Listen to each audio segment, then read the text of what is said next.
માવઠું પડવાનું નક્કી છે। એક બે નહીં ત્રણ હવામાન નિષ્ણાતોનો એક જ સૂર કે વરસશે કમોસમી વરસાદ અને માટે જ ખેડૂત મિત્રો આ આફતનો મુકાબલો કરવા માટે થઈ જાવ તૈયાર।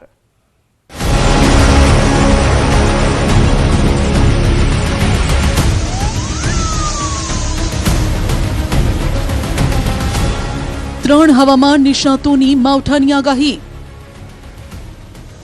તોફાની પવન અને કડાકા ભડાકા સાથે માવઠું। ત્રણ જિલ્લામાં હવામાન વિભાગનું યલો એલર્ટ। હવામાન આગાહીકાર અંબાલાલ પટેલ અને અથિયા શેટ્ટી બાદ હવે રાજ્યના હવામાન વિભાગે પણ માવઠાની આગાહી કરી છે। હવામાન વિભાગે રાજ્યના ત્રણ જિલ્લામાં વરસાદનું યલો એલર્ટ આપ્યું છે। ઉત્તર ગુજરાતના બનાસકાંઠા અને પાટણમાં માવઠાની આગાહી કરાઈ છે। વીજળીના કડાકા સાથે વરસાદની શક્યતા રહેતા યલો એલર્ટ જાહેર કરાયું છે। आज का जो फोरकास्ट है 22 तारीख, आज आइसोलेटेड प्लेसेस में हम लाइट रेन का पूर्वानुमान दे रहे हैं। इसमें लाइट रेन आइसोलेटेड प्लेसेस में थंडरस्टॉर्म विथ लाइटनिंग होने का संभावना रहेगा नॉर्थ गुजरात रीजन में। इसमें जो डिस्ट्रिक्ट सौराष्ट्र कोस्ट में आ रहा है सो कच्छ का नॉर्दर्न पार्ट में रहेगा और जो नॉर्थ गुजरात की बनासकांठा और पाटन के लिए दिया गया है। इसमें येलो वार्निंग भी जारी किया है। 2 દિવસ બાદ ઠંડીનું જોર વધશે। હાલમાં એક વેસ્ટર્ન ડિસ્ટર્બન્સ પસાર થઈ રહ્યું છે, જેના કારણે દરિયાકાંઠાના વિસ્તારોમાં પવનની ગતિ વધુ રહેવાની આગાહી છે। દરિયાકાંઠાના વિસ્તારમાં પવનની ગતિ 20 થી 25 કિલોમીટર પ્રતિ કલાક રહેવાની આગાહી છે। આ સાથે મહત્તમ ગતિ 30 રહેવાની શક્યતા છે। અહીં ઉત્તરથી ઉત્તર પશ્ચિમ તરફનો પવન ફૂંકાશે। માછીમારોને 2 દિવસ દરિયો ન ખેડવા સૂચના આપી છે। હવામાન વિભાગની આગાહી મુજબ 2 દિવસ બાદ ઠંડીનું જોર વધવાની સંભાવના છે। 24 घंटा में अभी कोई बड़ा बदलाव नहीं रहेगा, लेकिन उसके आगे 2 दिन 2 से 3 डिग्री सेंटीग्रेड टेम्परेचर फॉल होगी। Thereafter rise by 2 to 4 degree centigrade gradual rise रहेगा, धीरे धीरे बढ़ेगी 2 से 4 डिग्री सेंटीग्रेड टेम्परेचर। गुजरात की जो कोस्ट है इसमें due to this WDA pass कर रहा है, उसका कारण squally winds likely to prevail of and along north Gujarat coast. इसमें स्पीड जो रहेगा 20 to 25 knots, gusting to 30 knots.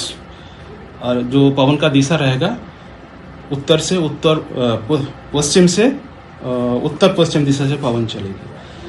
और सी कंडीशन रहेगा इसमें राफ टू वेरी राफ रहेगा। और दक्षिण गुजरात की जो तटीय क्षेत्र है इसमें पवन का दिशा रहेगा पश्चिम से उत्तर पश्चिम, स्पीड थोड़ा कम रहेगा 15 से 20 नॉट से। અંબાલાલ પટેલ પણ માવઠાને લઈને પહેલા જ આગાહી કરી ચૂક્યા છે। હવામાન નિષ્ણાત અંબાલાલના મતે 22 થી 28 જાન્યુઆરી સુધી ખેડૂતો માટે ભારે રહી શકે છે। પહેલા ભારે પવન ફૂંકાશે ને પછી માવઠું વરસશે, એટલે કે ખેડૂતો કુદરતના ડબલ અટેક માટે સાવધાન રહેજો। તારીખ 22 થી 28 સુધીમાં ઉત્તર ભારતનું હવામાન પલટો આવશે અને લગભગ ત્યારબાદ 24 થી 28 સુધીમાં ગુજરાતના હવામાનમાં પલટો આવવાની શક્યતા છે। પણ ઉલ્લેખનીય છે કે આ ગતિવિધિ ચાલુ થાય તે પૂર્વે ભારે પવન ફૂંકાશે। લગભગ પશ્ચિમ સૌરાષ્ટ્રના ભાગોમાં સામાન્ય પવન 30 કિલોમીટર જેટલો પર અવર અને વિન્ડ ગસ્ટ 43 થી 43 ડિગ્રી સેલ્સિયસ 43 ડિગ્રી પર અવરનો પવન ફૂંકાવાની શક્યતા છે। હવામાન નિષ્ણાત અથિયા શેટ્ટી પણ આગાહી કરી ચૂક્યા છે। સૌરાષ્ટ્ર અને કચ્છમાં માવઠાની સંભાવના છે। उत्तर भारत में वेस्टर्न डिस्टर्बेंस की असर गुजरात पर थशे, जेना कारणे कमोसमी वरसाद थशे। 23 तारीख के सुबह और 22 तारीख के रात को हमें कुछ जगहों पे हल्की बेमौसमी बारिश देखने मिल सकती है। काफ़ी ताकतवर एक वेस्टर्न डिस्टर्बेंस उत्तर भारत को प्रभावित करेगा 22 तारीख से लेके 24 तारीख तक। तो इसी वेस्टर्न डिस्टर्बेंस के असर की वजह से हम देखेंगे कि गुजरात में भी खास करके कच्छ, पश्चिमी सौराष्ट्र और जो उत्तर गुजरात जो राजस्थान से सटे इलाके हैं, इन इलाकों में हमें कुछ जगहों पे हल्की बेमौसमी बारिश देखने मिल सकती है 22 तारीख के रात को और या तो 23 तारीख की सुबह। मावठाનું કાઉન્ટડાઉન શરૂ થઈ ચૂક્યું છે। અણધારી આફત બસ વરસવા માટે ટાંપીને બેઠી છે। ખેડૂતો પાસે આ આફત સામે 2 હાથ જોડ્યા સિવાય બીજો કોઈ છૂટકો નથી। ખેડૂતો એટલી જ પ્રાર્થના કરે છે કે ખરીફ સિઝનની જેમ રવિ સિઝનમાં પણ માવઠું પથારી ન ફેરવે। દારૂબંધીના ધજાગરા ઉડાડતી એવી ઘટનાઓ બતાવીએ જે પોલીસને ઘેરી રહી છે, પોલીસની ધાક પર સવાલ ઉઠાવી રહી છે। પોલીસને કોઈ બીક જ ન હોય તેમ દિવસે ને દિવસે બુટલેગરોની હિંમત વધી રહી છે।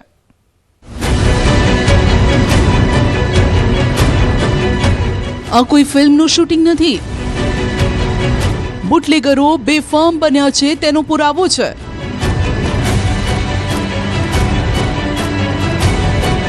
બેરિકેડ તોડીને ભાગ્યો બુટલેગર। છોટાઉદેપુરના આ સ્તબ્ધ કરી દે તેવા સીસીટીવી છે। આ સીસીટીવી જોઈને તમને લાગશે કે સાઉથની કોઈ ફિલ્મનું શૂટિંગ ચાલી રહ્યું છે। ફિલ્મી ઢબે જ અહીં બેરિકેડ તોડવામાં આવ્યા। પાવી જેતપુર વનકુટીર પાસે પોલીસે વાહનોના ચેકિંગ માટે બેરિકેડ લગાવ્યા હતા, પરંતુ બુટલેગરે આ બેરિકેડના ફૂટચે ફૂટચા ઉડાવી દીધા। બુટલેગરોને નથી કાયદાનો ડર, પોલીસને પણ નથી ગાંઠતા। પોલીસે વિદેશી દારૂથી ખીચોખીચ ભરેલી આ કારને રોકવા માટે નાકાબંધી કરી હતી, પરંતુ આ બુટલેગરે ગાડી રોકવાની જગ્યાએ ગાડી ફૂલ સ્પીડે ભગાવી બેરિકેડ ઉડાવી બુટલેગર નીકળી ગયો। જો કે પોલીસ પણ ક્યાં પાછી પડે તેમ હતી। પાવી જેતપુર પોલીસે પણ આ બુટલેગરનો 1 કિલોમીટર સુધી પીછો કર્યો। પોલીસ ગાડીની નજીક પહોંચતા જ બુટલેગર ગાડી મૂકીને ફરાર થઈ ગયો। પોલીસને પીછો કરતી જોઈ બુટલેગરની બધી હીરોગીરી નીકળી ગઈ। પોલીસે જ્યારે ગાડીની તપાસ કરી તો ગાડીમાંથી 1,71,000નો વિદેશી દારૂ મળી આવ્યો। બુટલેગર ભલે ભાગી ગયો હોય, પરંતુ પોલીસની આ સિંઘમ સ્ટાઇલની ચર્ચા થઈ રહી છે। દારૂબંધીના ધજાગરા ઉડાડતો વિડીયો, રસ્તા વચ્ચે કારમાં દારૂની મહેફિલ, સંસ્કારી નગરીને કલંકિત કરતી ઘટના સામે આવી। દારૂબંધીના ધજાગરા ઉડાડતો આ વિડીયો જોઈ લો। સયાજીગંજ વિસ્તારમાં રસ્તા પર કારમાં 3 યુવકો દારૂની મહેફિલ માણતા જોવા મળ્યા। આ વિડીયો એક જાગૃત નાગરિકે બનાવી સોશિયલ મીડિયામાં વાયરલ કર્યો છે, જેમાં જોઈ શકાય છે કે જેવો કેમેરા ગાડીની નજીક જાય છે, એક યુવક દારૂની બોટલ સંતાડતો નજરે પડે છે। રાજ્યમાં દારૂબંધી છે અને છતાં પણ કારમાં બેઠેલા નબીરાઓને પોલીસની કોઈ બીક નથી। જાહેર માર્ગ પર ધમધમતા ટ્રાફિક વચ્ચે પોલીસનો ડર રાખ્યા વગર બિંદાસ બની આ શખ્સો દારૂ સાથે કારમાં બેઠા છે। આસપાસ ચહેલ પહેલ પણ થઈ રહી છે અને છતાં પણ રસ્તા વચ્ચે કાર ઊભી રાખી દારૂ ઢીંચી રહ્યા છે।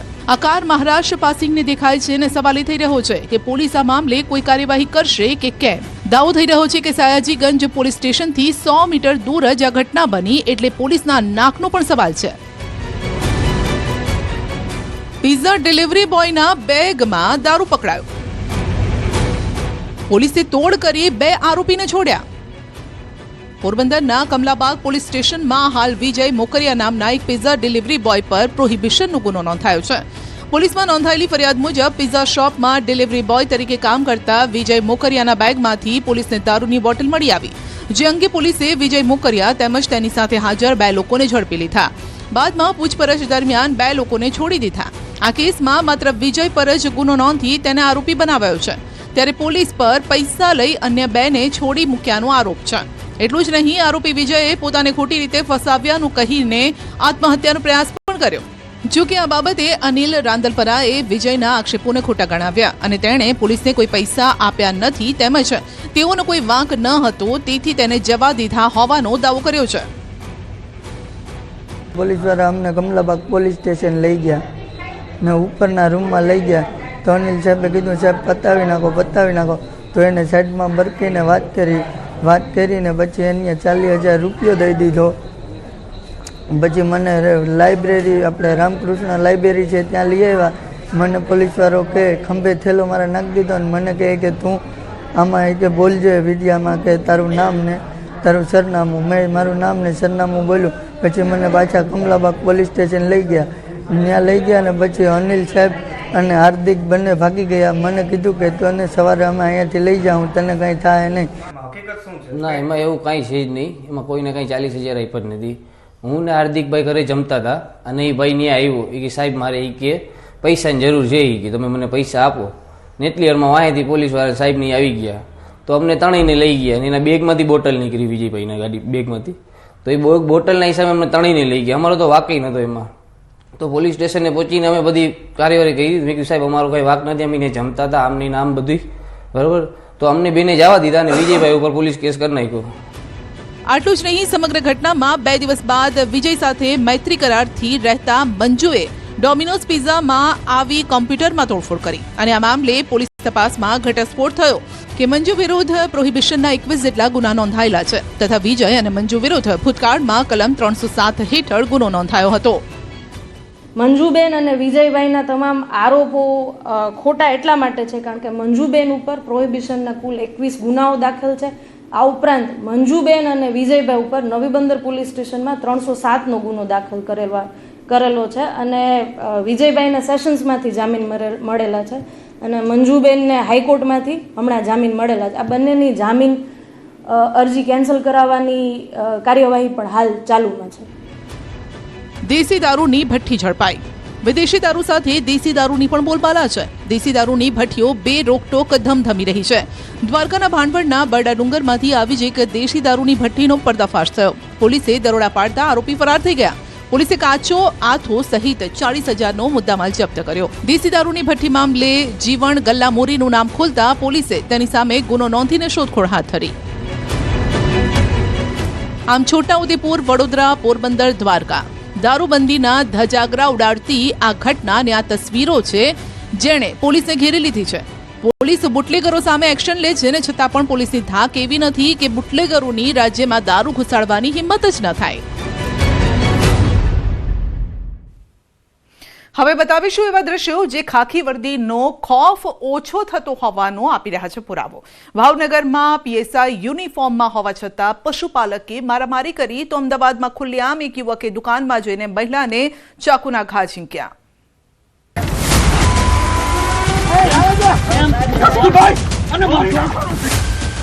જુઓ, ખાખી વર્દીનો છે કોઈ ડર?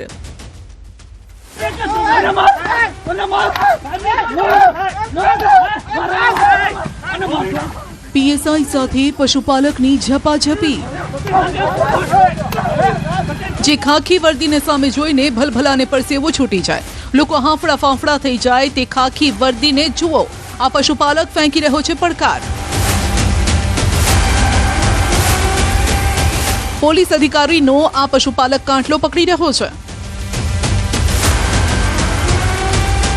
લાકડી ઉગામી મારવાનો પ્રયાસ કરે છે. પીએસઆઈ રાજેશ યાદવ યુનિફોર્મમાં છે ને છતાં પણ આ પશુપાલકની હિંમત જોઈ લો. રસ્તા પર પીએસઆઈ સાથે ઝપાઝપીને મારામારી પર ઉતરી આવ્યો. ઘટના મહુવાના મોટા ખૂંટવાડા ગામની છે. મામલો બસ એટલો હતો કે રસ્તા પર નડતરરૂપ પશુને ખસેડવાનું કહેતા પીએસઆઈ પર પશુપાલક ઉશ્કેરાઈ ગયો. પીએસઆઈ પોલીસ યુનિફોર્મમાં હોવા છતાં પણ પશુપાલક જીવાજોડી પર ઉતરી આવ્યો. ગાળાગાળી કરવા લાગ્યો ને વચ્ચે પડેલા જીઆરડી જવાન પર પણ હુમલો કર્યો. લાકડીના ઘા માર્યા. પીએસઆઈ તેને રોકવા લાગ્યા. સ્વ બચાવ કરતા નજરે પડ્યા તો હુમલાખોરે તેમના પર પણ લાકડીના ઘા કર્યા. બંને વચ્ચે થયેલી મારામારીનો આ વિડીયો સોશિયલ મીડિયામાં વાયરલ થઈ રહ્યો છે.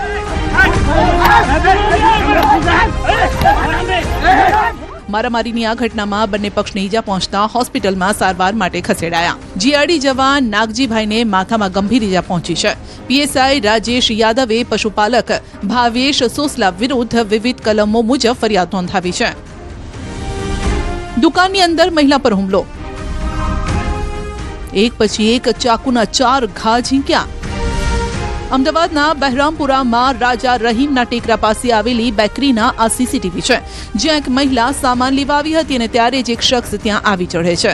મહિલાની નજીક આવે છે અને પછી ખિસ્સામાંથી ચાકુ કાઢીને અચાનક જ મહિલાને ઉપરા છાપરી ચાકુના 4 ઘા ઝીંકી દે છે અને ફરાર થઈ જાય છે. હુમલાના કારણે મહિલાના બંને હાથ લોહીલુહાણ થઈ ગયા. મહિલાએ બૂમાબૂમ કરતા આસપાસના લોકો દોડી આવ્યા. જોકે હુમલાખોર ત્યાંથી ફરાર થઈ ગયો. ઈજાગ્રસ્ત મહિલાને સારવાર માટે હોસ્પિટલ ખસેડાઈ. પોલીસે હવે આ મામલે તપાસ હાથ ધરી છે. અંગત અદાવતમાં યુવકની હત્યા. પોલીસ સ્ટેશન નજીક જ હત્યાથી ચકચાર. ગાયકવાડ હવેલી પોલીસ સ્ટેશન અને ક્રાઇમ બ્રાન્ચ કચેરીથી 100 મીટરના અંતરે આકાશ ઓડ નામના યુવકની છરીના ઘા મારીને હત્યા થઈ ગઈ. બોલાચાલીની અદાવત રાખીને યુવકની હત્યા કરાઈ. જ્યાં 24 કલાક પોલીસ કર્મચારીઓ તેમજ ઉચ્ચ અધિકારીઓની અવરજવર હોય છે, તે ગાયકવાડ હવેલી પોલીસ સ્ટેશન નજીક ખૂની ખેલ ખેલાયો.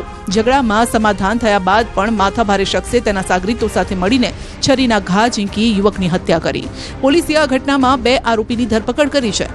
મૃતકના પરિવારોએ આરોપીને પકડીને કડકમાં કડક સજા કરવાની માંગ કરી છે. આમ જ થઈ હતી વાતોમાં કે મારા આગળ જ રહે બધા ભાઈબંધો હતા ભાઈબંધો જ હતા. આગળ રે એટલે ત્યાં ગયો હતો ને તો કંઈ બોલાવે તો વાતચીતમાં ગાળામાં ગાડી થઈ. પછી મારો ભાઈ એ લોકો મારવાનું કીધું પણ ત્યાં શોર્ટ આઉટ કરાયું આ લોકોનું. પછી એ લોકો ધ્યાનમાં રાખ્યું. પછી બીજા દાડે બનાવ કરાવી દીધો મારા ભાઈ. લાખોની ચોરી કરનાર આંતરરાજ્ય ગેંગ સકંજામાં. વલસાડના આબ્રામાં એક જ રાતમાં 5 ઘરોને નિશાન બનાવી લાખોની ચોરી કરનાર આંતરરાજ્ય ગેંગ સકંજામાં આવી છે. પોલીસે ગુજરાત અને મહારાષ્ટ્રના વિવિધ શહેરોના 250થી વધુ સીસીટીવી ફૂટેજ, 50 મોબાઈલ ટાવરના ડેટા અને 40 ટોલ નાકાની તપાસ કરી 2 આરોપીની ધરપકડ કરી છે. ઝડપાયેલા આરોપીમાં એક આરોપી મીર ખાન મહારાષ્ટ્રનો છે, જ્યારે કે બીજો આરોપી ફૈઝાન સુરેન્દ્રનગરનો રહેવાસી છે. આરોપીઓ દિવસે રેકી કરતા અને રાત પડે ધાડ પાડતા, પોલીસના હાથમાં ન આવે તે માટે વાહનની નંબર પ્લેટ બદલી નાખતા, ચોરીની ઉલટી દિશામાં ભાગતા. આ ગેંગના નામે અગાઉ 24 જેટલા ગુના નોંધાયેલા છે અને હજુ પણ ગેંગનો એક આરોપી ફરાર છે, જેની શોધખોળ ચાલી રહી છે. વલસાડ સિટીમાં ફરીથી આવો ગુનાને અંજામ આપવા આવવાના છે એવી ખાતરી થતાં વલસાડ પોલીસે એક્ટિવ થઈ આ ગેંગના માણસોને પકડી પાડેલા હતા. આ ગેંગના માણસોને પકડી પાડતા એની પાસે સોનાની ગઈ વીંટી અને જે મોટરસાયકલ ચોરીમાં ગયું હતું એ હાલમાં કબજે લેવામાં આવેલું છે. અને એની પૂછપરછ દરમિયાન એક અન્ય આરોપી પણ સંડોવાયેલો છે, જે પણ મહારાષ્ટ્રનો છે, જેથી પકડવાનો હાલમાં બાકી છે. સોના ચાંદીના ભાવમાં ભલે તેજીનું તોફાન હોય, પરંતુ ચાંદી બજારમાં મંદીનું ગ્રહણ છે. રાજકોટ ચાંદી બજારમાં ચાંદીના ભાવ આસમાને પહોંચતા ચાંદીના યુનિટ ટપોટપ બંધ થવા માંડ્યા છે અને આ ધંધા સાથે સંકળાયેલા લોકો બેકાર બની ગયા છે.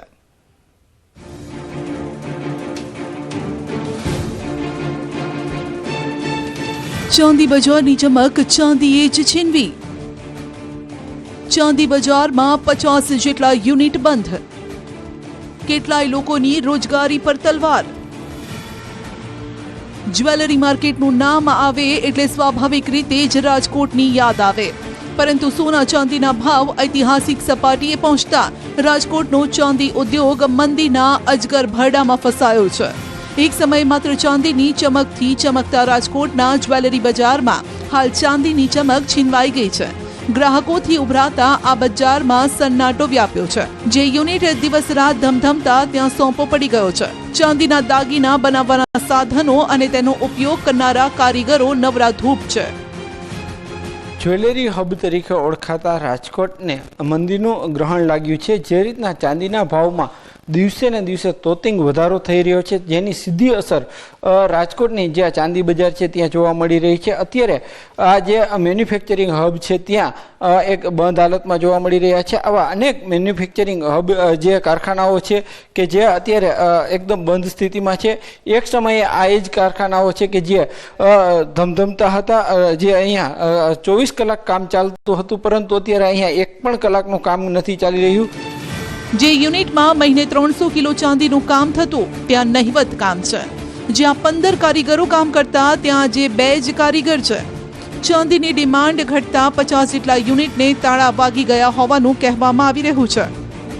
પહેલા અમને સમજો ને કે બહુ વધારે કામ મળતું હતું, પણ અત્યારે તો સમજી લો 0% જ કામ છે. કારણ કે અત્યારે અમારી પાસે જેટલો સ્ટાફ છે 15 જણાનો જે સ્ટાફ હતો એ અત્યારે અમારે ઘટાડવો પડ્યો છે, કારણ કે કોઈ જાતનું વર્ક જ નથી અમારી પાસે.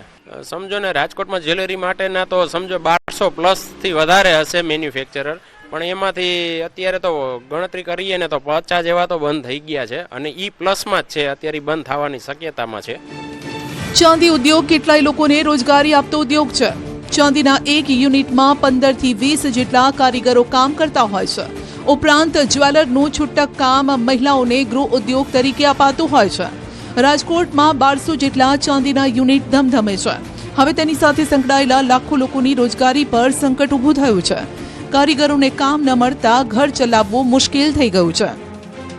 16-17 હજાર રૂપિયાનું કામ કરતા અટાણે એ પણ નથી હાવ ને પગાર ઉપર જે તો અડધો પગાર પણ અટાણે અડધો પગાર ઉપર છીએ અટાણે. બાકી બધા જે 15-20 જણા બે હતા એ લોકોને પણ રજા આપેલી છે કે અહીંયા કામ મેં આવતા એ પ્રમાણે. ચાંદીના વધતા ભાવે પ્રસંગનું બજેટ ખોરવ્યું. રાજકોટ શહેરમાં સોના ચાંદીના દાગીનાની ખરીદી કરવા દૂર દૂરથી લોકો આવતા હોય છે. અહીં બનતી ડિઝાઇન લોકોને ખાસ પસંદ હોય છે, પરંતુ છેલ્લા 5 વર્ષમાં ચાંદીના ભાવ ગજા બહાર વધ્યા છે. 1 કિલો ચાંદીનો ભાવ અત્યારે 3 લાખે પહોંચ્યો છે. જેના કારણે ચાંદીની ડિમાન્ડ ઘટતી જોવા મળી રહી છે, જેથી ચાંદીની ડિમાન્ડ ઘટવાની સાથે મેન્યુફેક્ચર કરતા લોકોને જે કામ મળતું તે ધીમે ધીમે ઘટતું જઈ રહ્યું છે. હવે અહીં મંદીના ડાકલા વાગી રહ્યા છે. લગ્નસરાની સિઝન ભલે ચાલી રહી હોય, પરંતુ વધતા ભાવના કારણે ખરીદી ન બરાબર છે. વધતા ભાવે શુભ પ્રસંગના બજેટ ખોરવી નાખ્યા છે. આ વસ્તુનો ખ્યાલ જ નહોતો કે આટલો ભાવ અચાનક મહિના 2 મહિનામાં આટલો ભાવ વધી જશે. એટલે અમે લોકોએ આ વસ્તુને એટલી એની અવગણના તો ન કહી શકે, કારણ કે ખ્યાલ જ નહોતો એટલા માટે. એટલે અમે વસ્તુ પાછળથી લેવાની રાખી. અમને એમ હતું કે નવી ડિઝાઇન કે સારી ડિઝાઇન અપડેટ મળે, એ માટે થઈને અમે ખરીદી પોસ્ટપોન રાખેલી હતી કે મહિના દિવસ પહેલાં જ્યારે પ્રસંગ હશે એના 2 મહિના પહેલાં આપણે એક્ટિવ થઈને લઈ લેશું, એટલે નવી ડિઝાઇન મળી જાય. હવે બધું થયું ઉલટું. એનું કારણ કે અત્યારે ભાવ જે પ્રમાણે વધી ગયો એ 2 થી 3 ગણો આમ તો ભાવ થઈ ગયો કહેવાય, હજી ગયા વર્ષે તો એના કરતાં. એટલે તકલીફ એ પડી કે બજેટ હતું એ બધું બજેટ ખોરવાઈ જતું હોય છે. ચાંદીના ભાવમાં રોકેટ ગતિએ કેમ ઉછાળો? છેલ્લા 1-2 વર્ષમાં 2 થી 3 ગણા ચાંદીના ભાવ વધ્યા છે. 2024માં 1 કિલો ચાંદીનો ભાવ 95,700 હતો, તે હાલ 3 લાખે પહોંચ્યો. બજારના નિષ્ણાતોના મતે ટેરિફ વોર અને ચાંદીની વધતી ડિમાન્ડના કારણે ભાવમાં રોકેટ ગતિએ ઉછાળો આવ્યો છે. ભાવ વધવા પાછળના અનેક કારણો હોય છે. એક તો આપણે વાત કરીએ જેમ જીઓપોલિટિકલ ટેન્શન છે, તેમજ હમણાં જે અમેરિકાની સરકાર દ્વારા જે યુરોપિયન કન્ટ્રી ઉપર 10% ટેરિફ નાખવાની વાત કરી, તેમના હિસાબે પણ 2 દિવસે સોના ચાંદીમાં ઉછાળો જોઈ રહ્યા છીએ. તેમજ સિલ્વર છે ઇન્ડસ્ટ્રીયલ પ્રોડક્ટમાં પણ યુઝ થાય છે, જેમ કે EV વ્હીકલમાં યુઝ થાય છે, સોલારમાં યુઝ થાય છે, અન્ય ઘણી બધી ઇન્ડસ્ટ્રીમાં સિલ્વરનો યુઝ થાય છે. અને આ બધા યુઝ વધવાના કારણે ડિમાન્ડ એન્ડ સપ્લાય આપણે કહીએ તેમના કારણે પણ, અને ખાસ કરીને જે મહત્વનો પોઈન્ટ કહી શકાય ટેરિફ વોર, એક જે ટેરિફ જે મહેસાણાના વાતાવરણમાં પલટો. ભર શિયાળે વરસાદી માહોલ સર્જાયો છે. મહેસાણા શહેરમાં કમોસમી વરસાદી છાંટા પડ્યા છે. કમોસમી વરસાદી છાંટાથી લોકોની મુશ્કેલી વધી છે, ખાસ કરીને ખેડૂતોની.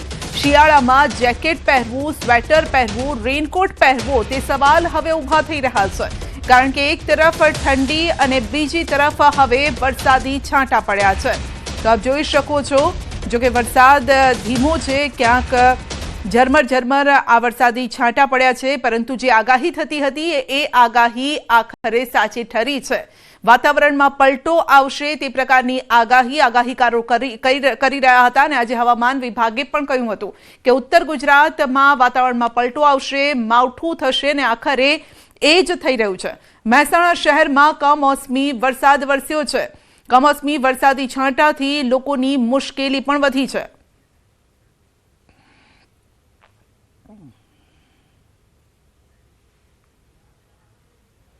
કડીનું ઇન્દ્રાળ ગામ કેમિકલ માફિયાઓથી પરેશાન.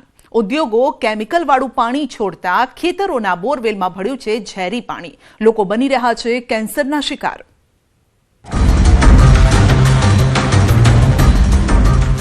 ઇન્દ્રાળ ગામના લોકોને લાલ પાણીની સજા. બોરવેલમાંથી આવે છે ઝેરી પાણી. લોકોના સ્વાસ્થ્ય અને ખેતીને નુકસાન. ઔદ્યોગિક વિકાસની આડમાં થઈ રહ્યો છે વિનાશ. કડી તાલુકાનું ઇન્દ્રાળ ગામ, જે એક સમયે હર્યું ભર્યું હતું, તે આજે કેમિકલના કાળા કહેરનો સામનો કરી રહ્યું છે. મહેસાણાના કડી તાલુકાનું ઇન્દ્રાળ ગામ હાલ વગર વાંકે ભોગવી રહ્યું છે લાલ પાણીની સજા, જેનો આ પુરાવો છે. ખેતરમાં ખેતી માટે જે બોર ઊભા કર્યા છે તેમાંથી નીકળી રહ્યું છે લાલ રંગનું પાણી, જે ખેતીને બરબાદ કરી રહ્યું છે. લોકોના સ્વાસ્થ્ય પર પણ આડ અસર વર્તાઈ રહી છે. આ કંપનીઓ જે ભૂગર્ભમાં પાણી ઉતારે છે એના અનુસંધાનમાં જે બોરમાં દરેક લગભગ 25-6 બોરમાં લાલ પાણી આવી રહ્યું છે. એનાથી ખેડૂતો ખેતી પણ નહીં કરી શકતા, પશુપાલનને પણ ઘાસચારામાં પીવામાં પણ તકલીફ પડે છે. બાળકોને ખેડૂત ખાલી એના ખેતી સાથે સંકળાયેલો હોય અને જો આ કંપનીઓ દ્વારા આવું પ્રદૂષણ ફેલાવે તો ખેડૂત બરબાદ થઈ ગયું છે. કેમિકલ કંપનીઓના પાપે ભૂગર્ભ જળ એટલા દૂષિત થઈ ગયા છે કે લોકો હવે ગામ છોડીને હિજરત કરવા મજબૂર બન્યા છે. ત્યારે તંત્ર માત્ર નોટિસ આપીને સંતોષ માની રહ્યું છે. ગામમાંથી 15 થી 20 જે કુટુંબ છે તે ખેતરમાં રહ્યા છે. હવે આ લોકોને પાણી પીવા લાયક નથી રહ્યું અને એ લોકોને શરીર માટે પણ હાનિ કરતા છે. તો સરકારશ્રીને અપીલ કરું છું, નમ્ર વિનંતી કરું છું કે આ એકમોનો બંધ કરાવો સદંતર. અમારા ગામમાં પહેલા એક પણ કેન્સરે નતું કે ટીબીએ નતા, અને એના દર્દીઓ પણ વધી ગયા છે. એટલે એનું કારણ તો મૂળનું પાણી જ આવે અથવા હવા આવે. ગામમાં અને ખેતરમાં રહેતા લોકોએ ફરિયાદ કરી, પરંતુ તેમનું સાંભળવા વાળું કોઈ નથી. ઔદ્યોગિક એકમો અને ફેક્ટરીઓ દ્વારા છોડવામાં આવતા કેમિકલના કારણે જમીનના તળમાં ઉતરેલું પાણી લાલ થઈ ગયું છે. ખેતી તો દૂર, આ પાણી પશુઓને પીવડાવવા લાયક નથી. જિલ્લા વિકાસ અધિકારીએ થોડા દિવસ અગાઉ ગામની મુલાકાત લીધી હતી. તંત્ર સ્વીકારી રહ્યું છે કે સમસ્યા ગંભીર છે. જો કે તાલુકા પંચાયત અને ગ્રામ પંચાયત આ મુદ્દે ટેકનિકલ કારણો આગળ ધરીને પોટલું જીપીસીબીના માથે નાખી રહ્યા છે, પરંતુ